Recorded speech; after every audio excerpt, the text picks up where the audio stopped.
ষষ্ঠ শ্রেণীর প্রিয় শিক্ষার্থীরা, আশা করি তোমরা সকলেই ভালো আছো। শিক্ষার্থীরা, এই ক্লাসটিতে আমরা আলোচনা করব তোমাদের বাংলাদেশ ও বিশ্ব পরিচয়ের প্রথম অধ্যায়টির পার্ট 2 এবং পার্ট 3 ও 4 থেকে। আর আমি তোমাদেরকে এই ক্লাসটির মাধ্যমে এই পার্টগুলো থেকে যে কাজগুলো দেওয়া হয়েছে এই কাজগুলোর সমাধানও দেখিয়ে দেওয়ার চেষ্টা করব। তো প্রথমে চলো আমরা শুরু করি পার্ট 2 থেকে। এখানে পার্ট 2 এর বিষয়বস্তু হলো সমাজ জীবনে প্রাকৃতিক ও ভৌগোলিক পরিবেশের প্রভাব। মানুষের জীবন প্রাকৃতিক ও ভৌগোলিক পরিবেশ দ্বারা প্রভাবিত। জীবন ধারণের জন্য মানুষ যেমন পরিবেশের উপর প্রভাব বিস্তার করে, আবার অনেক ক্ষেত্রেই পরিবেশই তাকে নিয়ন্ত্রণ করে। এজন্য মানব সমাজের প্রকৃতি, আচার আচরণ ও সংস্কৃতির উপর পরিবেশের প্রভাব স্পষ্ট। নদী মানুষের জীবনযাত্রাকে সহজ করে দেয়, আর এ কারণেই পৃথিবীর প্রধান সভ্যতাগুলো ছিল নদীভিত্তিক। যেমন সিন্ধু নদের তীরে সিন্ধু সভ্যতা, নীল নদের তীরে মিশরীয় সভ্যতা, আর টাইগ্রিস ও ইউফ্রেটিস নদীর তীরে মেসোপটেমীয় সভ্যতা গড়ে উঠেছিল। তো শিক্ষার্থীরা, এখান থেকে তোমরা মনে রাখবে কোন নদীর তীরে কোন কোন সভ্যতাগুলো গড়ে উঠেছিল। সিন্ধু নদের তীরে সিন্ধু সভ্যতা গড়ে উঠেছিল, আর নীল নদের তীরে মিশরীয় সভ্যতা গড়ে উঠেছিল, এবং পৃথিবীর সবচেয়ে পুরাতন সভ্যতা মেসোপটেমীয় সভ্যতা গড়ে উঠেছিল টাইগ্রিস ও ইউফ্রেটিস নদীর তীরে। বাংলাদেশের প্রাচীন সভ্যতা গঙ্গা অববাহিকায় বিকাশ লাভ করেছে। আবার কোন অঞ্চলের প্রাকৃতিক সম্পদের উপর সেই অঞ্চলের জনগোষ্ঠীর পেশা নির্ভর করে। যেমন খনি অঞ্চলে খনি শ্রমিক, শিল্প এলাকায় শিল্প শ্রমিক বাস করে।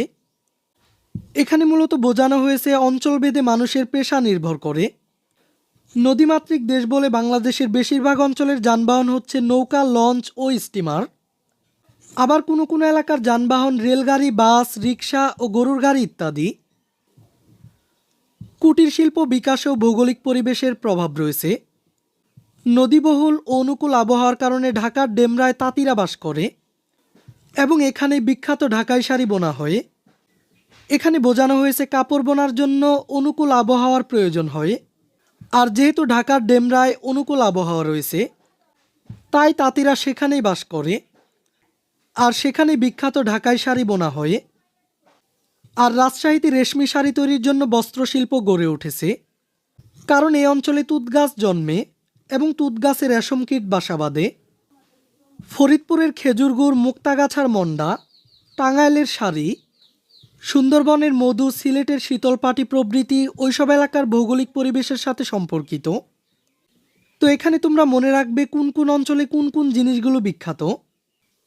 সোনারগাঁওয়ের বিখ্যাত মসলিন শিল্প এ অঞ্চলের ভৌগোলিক পরিবেশ ও কাঁচামালের সহজলভ্যতার জন্যই বিকাশ লাভ করেছিল। পোশাক পরিচ্ছদ ও ঘরবাড়ির বৈশিষ্ট্য ভৌগোলিক পরিবেশের দ্বারা প্রভাবিত। যেমন শীতপ্রধান অঞ্চলের মানুষ গরম পশমি কাপড় পরে, আর গ্রীষ্মপ্রধান এলাকার মানুষ হালকা সুতি কাপড় পরে। আর যেসব অঞ্চলে ঘন ঘন ভূমিকম্প হয় সেখানকার মানুষ ঘরবাড়ি তৈরি করতে কাঠ বেশি ব্যবহার করে। যেসব এলাকায় যোগাযোগ ব্যবস্থা উন্নত সেখানে সহজেই শিল্পায়ন ঘটে এবং নগর গড়ে ওঠে। নৌযোগাযোগ ভালো বলে নারায়ণগঞ্জ ও চট্টগ্রামে অনেক আগে থেকেই শিল্প প্রতিষ্ঠান গড়ে উঠেছে। এখন চলো আমরা এই পাঠ থেকে যে কাজটি দেওয়া হয়েছে, এখানে এই কাজটিতে বলা হয়েছে বাংলাদেশের মানচিত্রে শাড়ি, শীতলপাটি ও রেশম শিল্পের জন্য বিখ্যাত স্থানগুলো চিহ্নিত করো। তার মানে বাংলাদেশের মানচিত্রে কোন কোন জায়গাগুলো শাড়ির জন্য বিখ্যাত, কোন কোন জায়গাগুলো শীতলপাটির জন্য বিখ্যাত, এবং কোন জায়গাগুলো রেশম শিল্পের জন্য বিখ্যাত সে স্থানগুলো চিহ্নিত করতে বলা হয়েছে। তো শিক্ষার্থীরা, চলো আমি তোমাদেরকে দেখিয়ে দিচ্ছি বাংলাদেশের কোন কোন জায়গাগুলো শাড়ি, শীতলপাটি ও রেশম শিল্পের জন্য বিখ্যাত। বাংলাদেশের মানচিত্রে শাড়ি, শীতলপাটি ও রেশম শিল্পের জন্য বিখ্যাত স্থানগুলো হলো যথাক্রমে টাঙ্গাইল, সিলেট এবং রাজশাহী। টাঙ্গাইল জেলা তার ঐতিহ্যবাহী তাঁতের শাড়ির জন্য বিশ্বজুড়ে পরিচিত। এখানকার শাড়ি বুনন শিল্প বহু পুরনো। এরপর শীতলপাটি হলো এক ধরনের বেত বা নলখাগড়া দিয়ে তৈরি মাদুর, যা প্রধানত সিলেট অঞ্চলে তৈরি হয়, এবং এটি ইউনেস্কোর ইনট্যাঞ্জিবল কালচারাল হেরিটেজ হিসেবেও স্বীকৃত। আর রাজশাহী জেলাকে বলা হয় রেশম নগরী। এখানকার রেশম বা সিল্ক শিল্প ও শাড়ি খুব বিখ্যাত। তো শিক্ষার্থীরা, আমরা এখান থেকে জানতে পারলাম শাড়ি, শীতলপাটি এবং রেশম শিল্প কোন কোন এলাকায় বিখ্যাত। এখন চলো আমরা পরবর্তী 3 ও 4 নং পাঠে চলে যাই। এই পাঠের বিষয়বস্তু হলো সমাজ বিকাশের বিভিন্ন স্তর, যেমন শিকার ও সংগ্রহ, উদ্যান কৃষি ও পশুপালন সমাজ, সমাজ পরিবর্তনশীল। আজকের দিনে আমরা বাংলাদেশের যে সমাজকে দেখছি, আগের দিনের সমাজ কিন্তু এরকম ছিল না।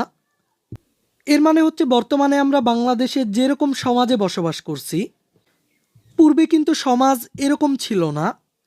আজকের সমাজ দীর্ঘকালের বিকাশধারার ফল। কালে কালে জ্ঞান বিজ্ঞানের উন্নতির ফলে পুরনো সমাজ পরিবর্তন হয়ে বর্তমানের আধুনিক সমাজ গঠিত হয়েছে। ভবিষ্যতে সমাজ আরও পরিবর্তন হবে। কালের সুদীর্ঘ যাত্রাপথে সমাজের পরিবর্তনকে 6টি ভাগে ভাগ করা যায়। এর মধ্যে প্রথমটি হচ্ছে শিকার ও সংগ্রহভিত্তিক সমাজ, অর্থাৎ আদিমকালের মানুষের সমাজ ছিল শিকার ও সংগ্রহভিত্তিক, যেখানে মানুষের জীবন জীবিকা পুরোপুরি শিকারের উপর নির্ভর ছিল। এরপর ধীরে ধীরে গঠিত হয় উদ্যান কৃষিভিত্তিক সমাজের, যে সমাজে মানুষ কৃষির আবিষ্কার করেছিল। আর পরবর্তীতে মানুষ পশুপালন সমাজ গঠন করে। তখনই মানুষ বিভিন্ন পশু পাখি লালন পালনের চেষ্টা করে। এরপর পরবর্তী সমাজটি ছিল কৃষিভিত্তিক সমাজ, যে সমাজে মানুষ ধীরে ধীরে কৃষিকাজের উপর নির্ভরশীল হয়ে পড়ে। এরপর পরবর্তী 5 নং সমাজটি ছিল শিল্পভিত্তিক সমাজ। আর সবশেষ এখন আমরা যে সমাজে বসবাস করছি, এটি হলো শিল্প বিপ্লব পরবর্তী সমাজ। আর এই শিল্প বিপ্লব পরবর্তী সমাজ হচ্ছে বর্তমানের আধুনিক সমাজ। এখন প্রথমে আমরা জানব শিকার ও খাদ্য সংগ্রহ ভিত্তিক সমাজ কেমন ছিল। শিকার ও খাদ্য সংগ্রহ ভিত্তিক সমাজ হচ্ছে মানব সমাজের আদিমতম রূপ। তখন স্থায়ী কোনো ঘরবাড়ি ছিল না। মানুষ গুহায় ও বন জঙ্গলে বসবাস করত। কিন্তু তখন প্রাকৃতিক সম্পদ ছিল প্রচুর। তবে এই সম্পদকে ব্যবহার করে মানুষ খাদ্য উৎপাদন করতে শেখেনি। বন জঙ্গল থেকে তারা তখন খাবার খুঁজে নিত আর শিকার করত। খাবারের খোঁজে তারা এক জায়গা থেকে অন্য জায়গায় ঘুরে বেড়াতো। ফলমূল সংগ্রহ, পশু পাখি ও মৎস্য শিকার ছিল আদিম সমাজের প্রধান কাজ। যখন শিকার মিলত তখন তারা খেত, কিন্তু শিকার না মিললে উপোস থাকতে হতো। অর্থাৎ এই সমাজে শিকার করলে মানুষ খেতে পারত, আর যদি শিকার করতে না পারত তখন তারা না খেয়ে থাকত। তখন মেয়েরা ফলমূল সংগ্রহ করত আর পুরুষেরা শিকার করত। সে সময় পাথরই ছিল একমাত্র হাতিয়ার। আমরা এখানে তখনকার সময়ের কিছু হাতিয়ার দেখতে পাচ্ছি। মানুষ মূলত এই হাতিয়ারগুলো খাদ্য সংগ্রহের জন্য এবং শিকারের জন্য ব্যবহার করত। এ কারণে এই সমাজকে প্রাগৈতিহাসিক বা প্রস্তর যুগের সমাজও বলা হয়ে থাকে। এই সমাজের উল্লেখযোগ্য হাতিয়ারগুলো হচ্ছে খাসকাটা বল্লম, মাছ ধরার হারপুন এবং হাড়ের সুই ইত্যাদি। শীত ও রোদ বৃষ্টি থেকে রক্ষা পাওয়ার জন্য মানুষ গাছের ছাল ও লতা পাতা এবং পশুর চামড়া ব্যবহার করত। এই সমাজের মানুষ কোনো শক্তিশালী সংগঠন ও প্রতিষ্ঠান গড়ে তুলতে পারেনি। মানুষকে তখন খাবারের সন্ধানে এক জায়গা থেকে আরেক জায়গায় ছুটে বেড়াতে হতো। এখন আমরা জানব উদ্যান কৃষিভিত্তিক সমাজ সম্পর্কে। এই সমাজে খাদ্য সংগ্রহকারী মানুষ খাদ্য উৎপাদনকারীতে পরিণত হয়। সমাজবিজ্ঞানীরা বলেন মেয়েরাই কৃষিকাজের উদ্ভাবন করেছে। আদিম সমাজে পুরুষেরা যেত শিকারের সন্ধানে, আর ফলমূল আহরণের ভার ছিল মেয়েদের উপর। আর ফলমূল সংগ্রহ করতে গিয়ে কখনো তারা নিয়ে আসতো বুনো গম ও বার্লি, মেটে আলু, কচুর মূল ও কন্দ। শিক্ষার্থীরা খেয়াল করো কিভাবে মূলত কৃষিকাজের উদ্ভাবন হয়েছিল। আদিম সমাজে পুরুষেরা যেত শিকারের সন্ধানে, আর মেয়েরা তখন ফলমূল সংগ্রহ করত। আর এই ফলমূল সংগ্রহ করতে গিয়ে কখনো তারা নিয়ে আসতো বুনো গম ও বার্লি, এছাড়াও মেটে আলু, কচুর মূল ও কন্দ। আর তখন আস্তানার আশেপাশে গম ও বার্লির যেসব দানা পড়ত, তা থেকে গজিয়ে উঠত চারা গাছ। আর চারা গাছ পরে দেখা দিত শীষ ও দানা। এভাবেই মূলত কৃষিকাজের উদ্ভাবন হয়েছিল। এই ধরনের ঘটনা থেকে বীজ ছিটিয়ে খাওয়ার উপযোগী শস্য পাওয়ার ধারণা সৃষ্টি হয়। কৃষিকাজের এই পর্যায়কে বলা হয় উদ্যান চাষ। এক্ষেত্রে প্রথমে মেয়েরা তাদের বসবাসের আশেপাশে পতিত জমিতে একটি লম্বা লাঠি বা পশুর শিং দিয়ে মাটি চিরে গর্তে বীজ ফেলে ফসল ও ফলমূল উৎপাদন করত। আর ফসল পাকলে পশুর চোয়ালের হাড় দিয়ে ফসল কাটত। তবে প্রয়োজনের বেশি ফল তারা উৎপাদন করেনি। আর এক জায়গায় বারবার এমন ফসল ফলানো যেত না বলে তাদের জীবন ছিল যাযাবর প্রকৃতির। এবার চলো আমরা সবশেষ পশুপালন সমাজ সম্পর্কে জেনে নিই। সমাজ বিকাশের ধারায় পশুপালন শুরু হলে সমাজ আরও এগিয়ে যায়। এই সমাজের মানুষ খাদ্য সংগ্রহের পাশাপাশি পশুপালন করে জীবিকা নির্বাহ করত। শিকারী মানুষ প্রথমে কুকুরকে পোষ মানিয়ে গৃহপালিত পশুতে পরিণত করে। আর কুকুর ছিল বিশ্বস্ত প্রহরী ও শিকারের সঙ্গী। অনেক সময় বুনো ষাঁড়, ভেড়া, ছাগল, ঘোড়া, গাধা প্রভৃতি পশু মানুষের হাতে ধরা পড়ত।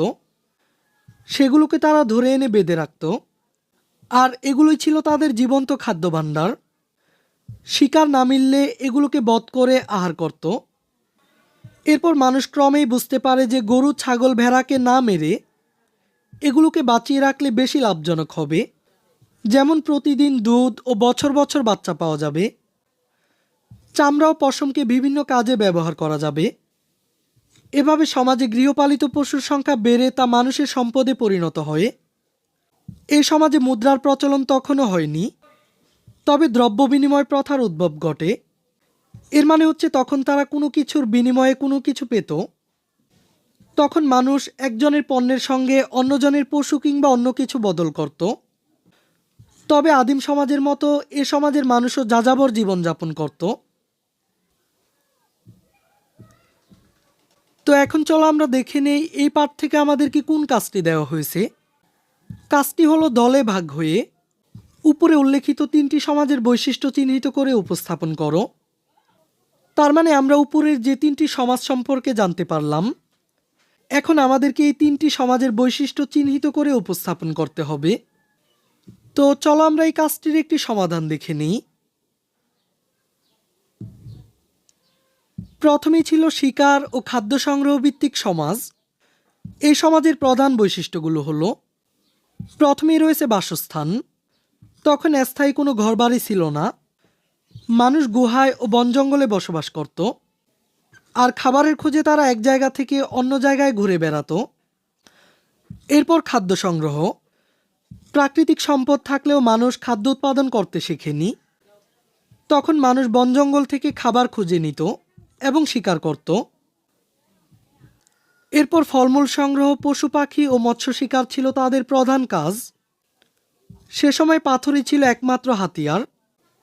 তাদের উল্লেখযোগ্য হাতিয়ারগুলো ছিল খাসকাটা বল্লম, মাছ ধরার হারপুন এবং হাড়ের সুই। এরপর পোশাক। শীত ও রোদ বৃষ্টি থেকে রক্ষা পাওয়ার জন্য মানুষ গাছের ছাল ও লতাপাতা এবং পশুর চামড়া ব্যবহার করত। আর সবশেষ বৈশিষ্ট্যটি হচ্ছে, এই সমাজের মানুষ কোনো শক্তিশালী সংগঠন ও প্রতিষ্ঠান গড়ে তুলতে পারেনি। এখন আমরা উদ্যান কৃষিভিত্তিক সমাজের বৈশিষ্ট্য জানব। এই সমাজের প্রধান বৈশিষ্ট্য হচ্ছে কৃষিকাজের উদ্ভাবন। সমাজবিজ্ঞানীর মতে মেয়েরাই কৃষিকাজের উদ্ভাবন করেছে। ফসল পাকলে পশুর চোয়ালের হাড় দিয়ে ফসল কাটত। এরপর উৎপাদন ও জীবনযাত্রা। প্রয়োজনের বেশি ফসল তারা উৎপাদন করেনি। এক জায়গায় বারবার এমন ফসল ফলানো যেত না বলে তাদের জীবন ছিল যাযাবর প্রকৃতির। এরপর খাদ্য উৎপাদন। খাদ্য সংগ্রহকারী মানুষ খাদ্য উৎপাদনকারীতে পরিণত হয়। এর মানে হচ্ছে এই সমাজেই প্রথম মানুষ খাদ্য উৎপাদন করতে শিখে। এরপর চাষ পদ্ধতির আবিষ্কার। প্রথমে মেয়েরা তাদের বসবাসের আশেপাশে পতিত জমিতে একটি লম্বা লাঠি বা পশুর শিং দিয়ে মাটি চিরে গর্তে বীজ ফেলে ফসল ও ফলমূল উৎপাদন করত। আর একে উদ্যান চাষ বলা হতো। এখন আমরা সবশেষে জানব পশুপালন সমাজের প্রধান বৈশিষ্ট্যগুলো। প্রথম বৈশিষ্ট্যটি হচ্ছে পশুপালন শুরু। এই সমাজে সমাজ বিকাশের ধারায় পশুপালন শুরু হয় এবং এটি মানুষের জীবন ধারণের অন্যতম উপায় হয়ে ওঠে। এরপর পশুর ব্যবহার। পশুপালনের মাধ্যমে মানুষ পশুর মাংস, দুধ খাদ্য হিসেবে গ্রহণ করত। আর পশুর চামড়া পোশাক হিসেবে এবং হাড় হাতিয়ার হিসেবে ব্যবহৃত হতো। এরপর আরও একটি বৈশিষ্ট্য ছিল, তারা যাযাবর জীবনযাপন করত। পশুপালনের জন্য পশুকে মাঠে চরাতে হতো এবং পানির সন্ধানে এক জায়গা থেকে অন্য জায়গায় ঘুরে বেড়াতে হতো। ফলে তাদের জীবন ছিল যাযাবর প্রকৃতির। আর সবশেষ বৈশিষ্ট্যটি হচ্ছে সম্পত্তি ও সমাজ ব্যবস্থা। পশুর সংখ্যা দিয়ে মানুষের মধ্যে সম্পত্তির ধারণা সৃষ্টি হয়। এই সমাজের মানুষ কোনো শক্তিশালী সংগঠন গড়ে তুলতে পারেনি, তবে পরিবারের মধ্যে এক ধরনের শৃঙ্খলাবোধ তৈরি হয়। তো আমরা এই তিনটি সমাজের প্রধান বৈশিষ্ট্যগুলো সম্পর্কে জানতে পারলাম। এই ক্লাসটিতে এই পর্যন্তই। পরবর্তী ক্লাসে আমরা আলোচনা করব পাঠ 5 ও 6 থেকে। তাই পরবর্তী ক্লাসটি পাওয়ার জন্য এই চ্যানেলটিকে এখনই সাবস্ক্রাইব করে রাখো।